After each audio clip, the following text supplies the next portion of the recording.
That's the feeling I get, mainly because I mean, I've listened to him speak, read these articles, and I feel like honestly, I feel very akin to him. Like I understand that we are as artists, like we're in this world against this world with hopefully some other world on the horizon, and a utopian, a better way, you know. And I think that's what artists are trying to do a lot of times. I mean, like, do you know any artist who doesn't just hate the art world and yet is forced to stay in it?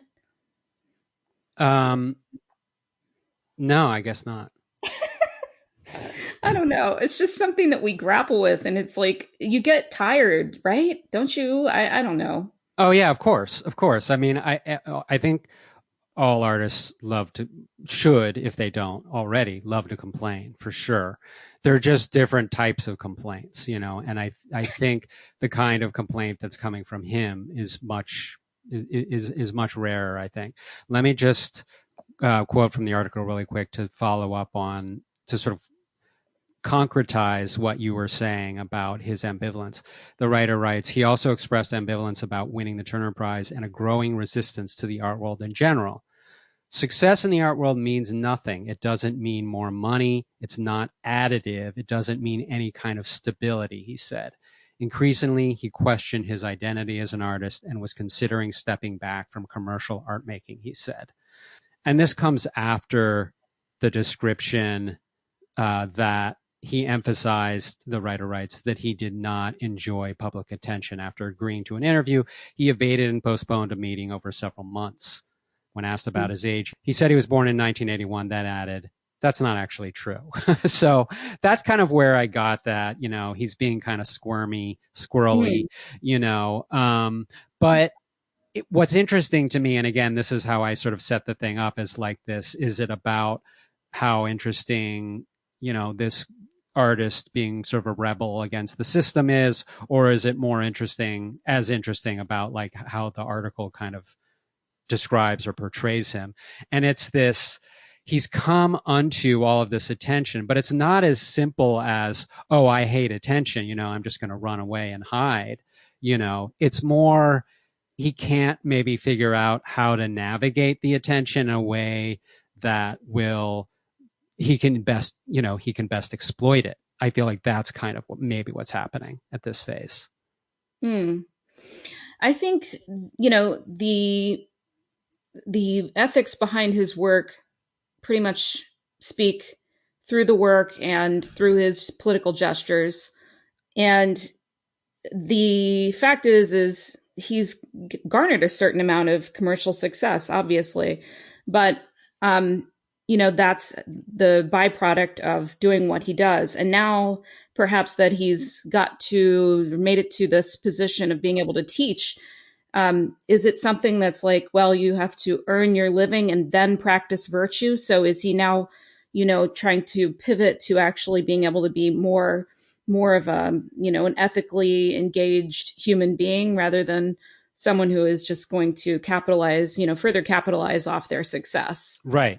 And And that, you know, that's what I think. yeah. And that's a great point. And that's something that we need to hold him to. Right. Mm. And maybe, I don't know if there's some ambivalence he has about, I should say, I wonder if his concern about the attention includes being held to that standard, or if he embraces that, maybe. Well, I guess we only have to find out. One other thing that I highlighted among many things from the piece that I think we'd be remiss if we didn't mention is that news reports, this is not necessarily something I wanted to mention, but it sets up the end of what I wanted to mention. So news reports described him as the Turner Prize first trans winner. Mm-hmm. Darling deflected when asked about his relationship with gender. I usually tell the papers I am openly bisexual because it gives people something to talk about, he said, adding, I have never met anyone who is heterosexual and cisgendered. So I thought, okay, that's interesting. That's a provocation. And that goes back to your enfant terrible comment, I think, a little bit. But obviously that's hyperbole. But I mean, is that sort of saying, what do you think he's saying? I guess if I were to guess, he's sort of saying, we're the art world is, which feels a little ironic to say almost, but is so progressive and so far ahead of mainstream culture that there are no more cis het people around. Mm, I think, again, if you look at just facts, people generally are bisexual. I don't know if that's his commentary on the cultural elite realm of the arts. I think it's more a kind of statement of his true feelings about gender, and sexuality, that probably reflect the feeling that he has, being trapped in a kind of compulsory heteronormative society which we live in. And yeah, that's, I mean, if you're out and proud and queer, or you're in the LGBTQIA communities, um, there's a certain reality, which is that there's an awareness of the heteronormativity of culture, and the cisgender narrative that maintains this notion that everyone is fundamentally male or female, and and heteronormative or whatever. So I just think that he's reacting to the reality of his lived experience. That's my impression, rather than making like a kind of hyperbolic statement. Oh, interesting. Well, that's okay. So we have very different takes. Mm-hmm. Yeah. Okay. I'm just taking that in. So, well, let me back up for a second, because certainly there was this kind of take on the art world that it was there was sort of a very majority gay presence. I think I'm not sort of articulating it maybe exactly the way it was described, but that was kind of one cliche of a time. And so now, kind of thinking through what your take on it is, maybe now it's kind of more it's closer to something along the lines of what he's describing. If that does that make sense?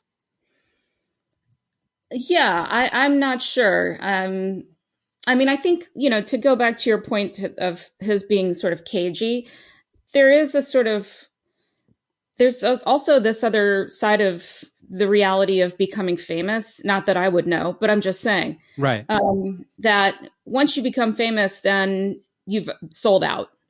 And so accepting your fame kind of also is this other acceptance that you do, like you were saying. I mean, you almost put yourself up for further scrutiny, by people who basically could say, "Oh, you became the person that you were critiquing. You became the capitalist that you had been critiquing." So there's something to be said for that too, like the fear of success, Yeah. whatever that means, in the art world. Hmm.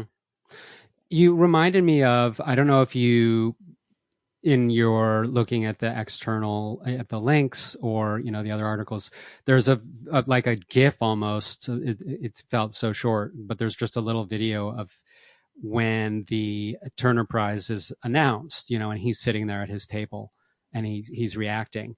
I thought of that when you were talking about fame, because um, he was there. He did go to the dinner or the event, for the crowning.